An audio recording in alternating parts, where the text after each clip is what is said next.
பாபா ஓர் கருணாலயம், பாதம்தான் கமலாலயம். பாபா ஓர் கருணாலயம், பாதம்தான் கமலாலயம். சாயப்பா உறவுகள் அனைவருக்கும் வணக்கம். சாயப்பா மேல் நம்பிக்கை வைத்து அவரை நினைத்துக் கொண்டிருக்கும் உங்கள் அனைவரின் வேண்டுதலையும் சாயப்பா நிறைவேற்றுவார். நல்லதையே நினைப்போம், நல்லதே நடக்கும். என்றும் சாயப்பாவின் அருள் உங்களுக்கு இருக்கும். நம் மனதிற்கு இதமான சாயப்பாவின் இன்றைய அருள்மொழியை கேட்போமா?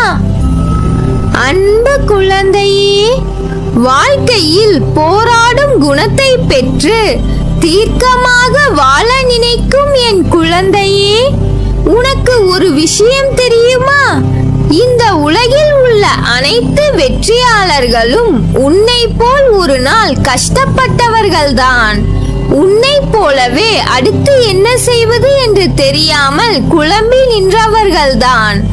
மிக சரியாக நீ இன்று எப்படி இருக்கிறாயோ அப்படித்தான் அவர்களும் இருந்தார்கள். இதிலிருந்து நீ தெரிந்து கொள்ள வேண்டியது, அவர்களைப் போல நீயும் வாழ்வில் ஜெயித்து மிகப்பெரிய ஆளாக கொடி கட்டி பறக்கப் போகிறாய். ஏன் இவ்வளவு கஷ்டம் அப்பா என நீ நினைக்கலாம். மன உறுதி இருப்பவர்களிடம்தான் அதற்கான சோதனை மேற்கொள்ளப்படுகிறது. மிகப்பெரிய வெற்றியை அடைவது அவ்வளவு எளிதல்ல. அதற்கு தேவையான தைரியமும் துணிச்சலும் உன்னிடம் இருக்கிறதா என்று சோதிக்கத்தான் உனக்கு இத்தனை கஷ்டமும். உன் மனம் என்பது நான் வசிக்கும் கோட்டை. அந்த கோட்டையில் என் அனுமதி இல்லாமல் ஒரு தூசி கூட நுழையாது. என்னை தரிசிக்க வரும் என் பிள்ளையின் மனம் அமைதியான நிலையில் இருக்க வேண்டும். எந்த விதமான சஞ்சலமும் இல்லாமல் மனம் இருக்க வேண்டும். நீ துன்பங்களால் வலுவிழந்து மனதளவில் பாதிக்கப்பட்டு இருக்கிறாய். இந்த நேரத்தில் தேவையில்லாத எண்ணங்கள் உன்னிடமும் உன் மனதில் உள்ளே வர எல்லா முயற்சியும் செய்யும். வாழ்க்கையில் மேடுகள் இல்லாத இடங்கள் கிடையாது. அதுதான் உன்னை யார் என்று உனக்கு உன்னை அறிமுகப்படுத்தும். உன் வாழ்க்கைக்கு தேவையான எல்லா நிகழ்வுகளுக்கான மாறுதல்களை நான் கொண்டு வருவேன். இன்று முதலே நீ நல்ல மாறுதல்களை காணத் தொடங்குவாய். நீ வேண்டியது அனைத்தும் உன்னிடம் வந்து சேரக்கூடிய நாள் நெருங்கிவிட்டது. நம்பிக்கையுடன் விடாமுயற்சியுடன் உன் குறிக்கோளை நோக்கி போராடு. எதற்கும் பயப்படாதே, திகைப்படையாதே. நான் உனக்காக இருக்கிறேன். என் பரிபூரண அருளும் ஆசீர்வாதமும் அன்பும் உனக்கு என் மனதில் இருந்து நான் கொடுக்கிறேன். உனது இரக்க குணம், பிறருக்கு உதவ வேண்டும் என்கின்ற உன்னதமான மனோபாவம், இந்த நிலையிலும் பிறர் கஷ்டப்படுவதை காண சகியா மனம், இருக்கும் இடத்திற்கு உண்மையான விசுவாசத்துடன் நடந்து கொள்ள வேண்டும், நீதியை நேர்மையை பின்பற்ற வேண்டும் என்று நினைத்து அதன்படி நடந்ததால் தான் கீழான நிலைக்கு இறங்க நேர்ந்தது என்று நினைக்கிறாய். கெட்டவர்களும் நல்லவர்களான நாங்கள் மட்டும் ஏன் கஷ்டப்பட வேண்டும்? கஷ்டத்தை மட்டும் ஏன் நீங்கள் எங்களுக்கு பரிசாக தர வேண்டும் என்று நினைக்கிறாய். உன்னை போன்ற நல்லவர்கள் பலரும் இப்படிதான் புலம்புகிறார்கள். இது இன்றோ நேற்றோ தொடங்கி நடந்து வருகிற விஷயம் அல்ல. காலம் காலமாய் நல்லவர்கள் புலம்புவது தொடர்கதைதான். நல்லவர்கள் தங்கள் எஞ்சியுள்ள கர்ம வினையையும் தீர்த்துவிட்டு முற்றிலும் சந்தோஷத்தை பெறுவதற்கே கஷ்டத்தை அனுபவிக்கிறார்கள்.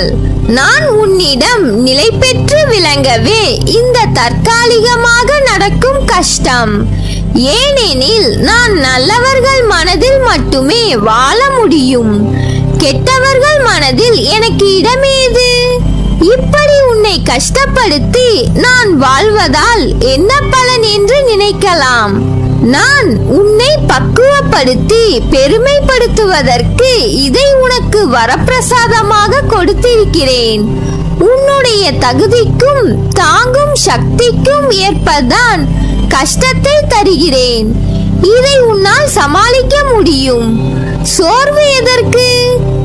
இது உன்னை பலவீனப்படுத்தி சிந்தனையை முடக்கும், செயலை குறைக்கும், மந்த புத்தியை உண்டாக்கும். இதற்காகவா நான் கஷ்டத்தை கொடுத்தேன்? இந்த நேரத்தில் நீ வேகமாக செயல்பட வேண்டும். உன்னுடன் நான் இருக்கிறேன். எல்லாம் நான் பார்த்துக் கொள்வேன். எல்லா சுமைகளையும் என்னிடம் தந்துவிட்டு தைரியமாக போய்க்கொண்டே இரு. வருத்தத்தை விடு. பொறுமையாக உனக்கான இலக்கை நோக்கி போய்க்கொண்டே இரு. உனக்கு துணையாக நான் என்றும் எங்கும் இருப்பேன். நீ நடக்கும் பாதையில் முட்கள் இருந்தால் நானே முன் சென்று முன்பாகவே கலைந்து விடுவேன். எதையும் பொருட்படுத்தாமல் உன் இலக்கை நோக்கி போய்க்கொண்டே இரு. நீ போகும் பாதையில் மிக மோசமான மிருகங்கள் வரலாம், மோசமான மனிதர்கள் வரலாம். எதை கண்டும் அஞ்சாதே. தைரியமாக உன் இலக்கை நோக்கி போய்க்கொண்டே இரு. நான் அவர்களை தூக்கி வீசி பந்தாடுவேன். சாது மிரண்டால் காடு கொள்ளாது என்பதை நீ அவர்களுக்கு காட்டும் தருணம் வந்துவிட்டது. உன் இலக்கை நோக்கி போய்க்கொண்டே இரு. வெற்றி நிச்சயம். என்னை சர்வசாதாரணமாக நினைத்து விடாதே. அனைத்தையும் அறிந்தவன் நான். நீயாக என்னை தேடி வரவில்லை, வரவும் முடியாது. நான் தான் உன்னை என்னிடம் வரவைத்து என்னிடம் லயமாக்கி வைத்தேன். என்னிடம் வந்தவர்களின் கஷ்ட காலங்கள் எப்போதோ முடிவுக்கு வந்துவிட்டன. இப்போது உனக்கு கொடுத்து கொண்டிருப்பது எல்லாம் ஏற்கனவே தீர்மானிக்கப்பட்ட வெறும் கடைசி நேர இறுதி கட்டம்தான். இந்த இறுதி கட்டத்தில் என் பெயரை மட்டும் சொல்லிக்கொண்டு என்னை மட்டும் நினைத்து கொண்டு எவ்வளவு பெரிய சமுத்திரமானாலும் உன்னால் தாண்ட முடியும். அதனால் கலங்கிக் கொண்டிருக்காமல் என்னை நம்பி நம்பிக்கையோடு எழுந்து வா. என் கண்களை பார், அனைத்தையும் புரிந்து கொள்வாய். உன்னை விழ வைக்கவா என்னிடம் வரவழைத்தேன்? உனக்காக நான் குறித்த நேரம் இப்போது வந்துவிட்டது. அந்த நேரம் விரைவில் உன்னை தானாக தேடி வந்து உன் கையில் விழப்போகிறது.